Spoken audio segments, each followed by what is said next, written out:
My name is Ethan, and I had always thought I understood my marriage. I believed in loyalty, in patience, in giving someone the benefit of the doubt, no matter how complicated life became. My wife, Clara, was the kind of woman who could light up a room with her laugh, but she also had a streak of unpredictability that sometimes left me on edge. This Christmas was supposed to be simple, a quiet holiday, just the two of us, maybe a small dinner with family. Clara had left for her parents' house a few days before, saying she needed some time to celebrate with her family. I waved goodbye, thinking little of it. Christmas was always a busy season for her side of the family, and I trusted her.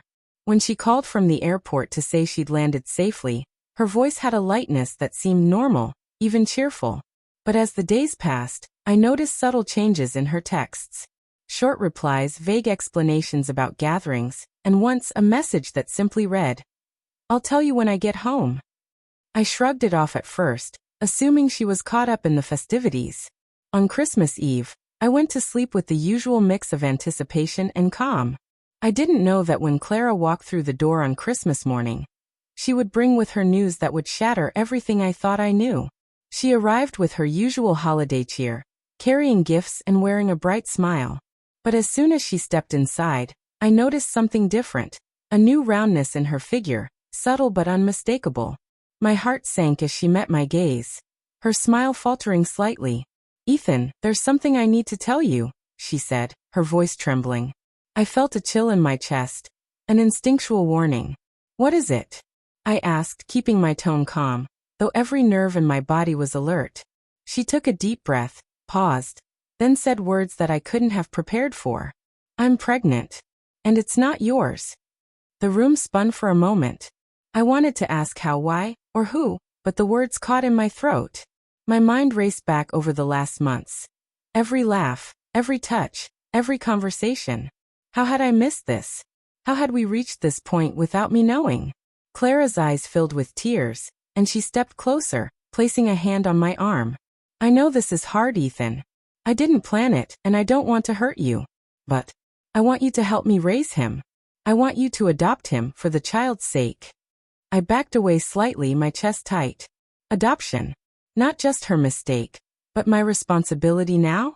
My mind flashed between anger, disbelief, and a deep, aching sadness. I realized in that moment that Christmas would never be the same. My marriage, my life, and my understanding of Clara had all been rewritten in a single conversation. I stepped back from Clara, trying to process what she had just said. My mind was a whirlwind of disbelief, confusion, and anger. How could she ask me to raise another man's child? One that wasn't even mine. And yet there she was, looking at me with hope, pleading silently for some form of understanding. I need time, Clara." I managed to say, my voice shaking slightly. "This isn't something I can decide on in a moment." She nodded, tears streaming down her face. "I understand, Ethan. I couldn't wait any longer. I had to tell you before anyone else knew. I don't want secrets between us, even if it's terrible." I went to the living room and sank onto the couch, running my hands through my hair. I thought about the years we had spent together, the shared dreams, the life we had built. And yet, in a single moment, all of that seemed fragile, teetering on the edge of collapse. Trust, once broken, is hard to rebuild. And I couldn't shake the feeling that my foundation had cracked in ways that might never mend. Clara sat beside me, silent now, letting me think. I could feel the weight of her presence, the gravity of her request pressing down on me. Adoption. Raising a child that carried another man's blood. Could I do it? Could I forgive her, for both her choice and her concealment? The following days were some of the longest in my life.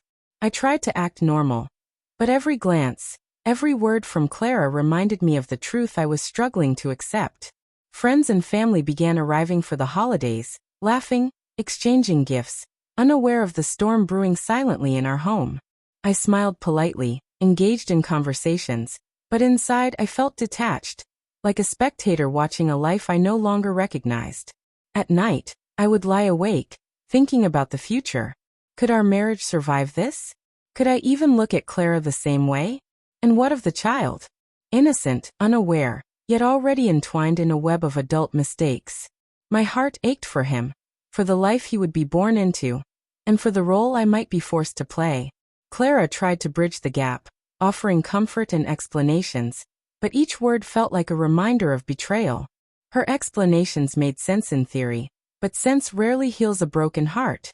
I could see her guilt, her fear, and a strange hope that I would rise above my pain and accept her request. But hope, no matter how sincere, cannot erase shock, betrayal, and the raw emotion of feeling blindsided by the person you trusted most. By the third day after Christmas, I made a choice. I couldn't respond impulsively. I needed clarity, not reaction. I would observe, consider, and decide with a steady mind rather than a heart still raging with emotion.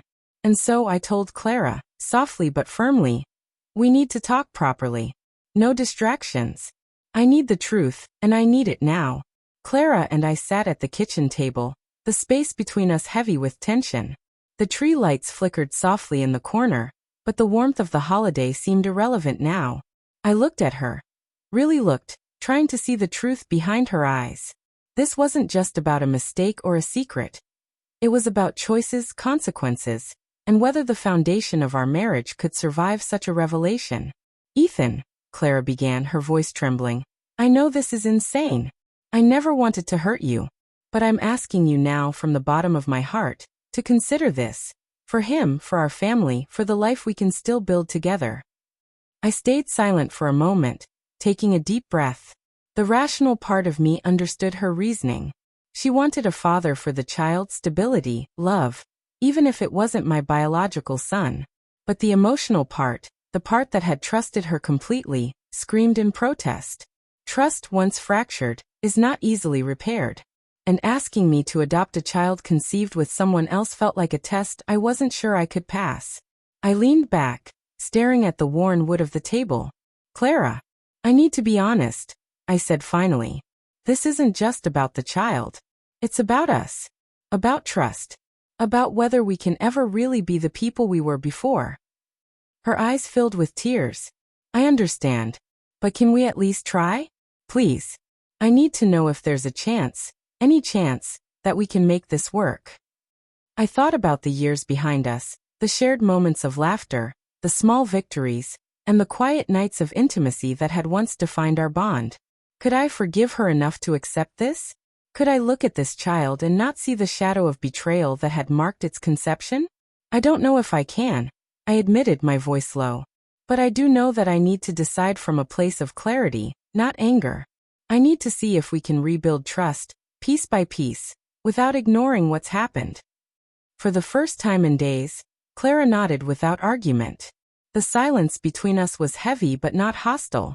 It was the beginning of a reckoning, the first step toward understanding whether our marriage, fragile as it now seemed, could survive.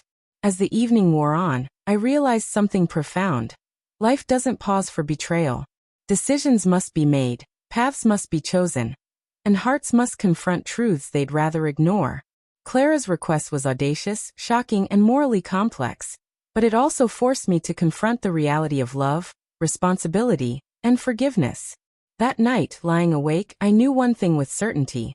The future of our marriage and my role in this child's life would be determined not by fear, resentment, or obligation, but by the choices I made from honesty, courage, and a hard-won clarity of heart.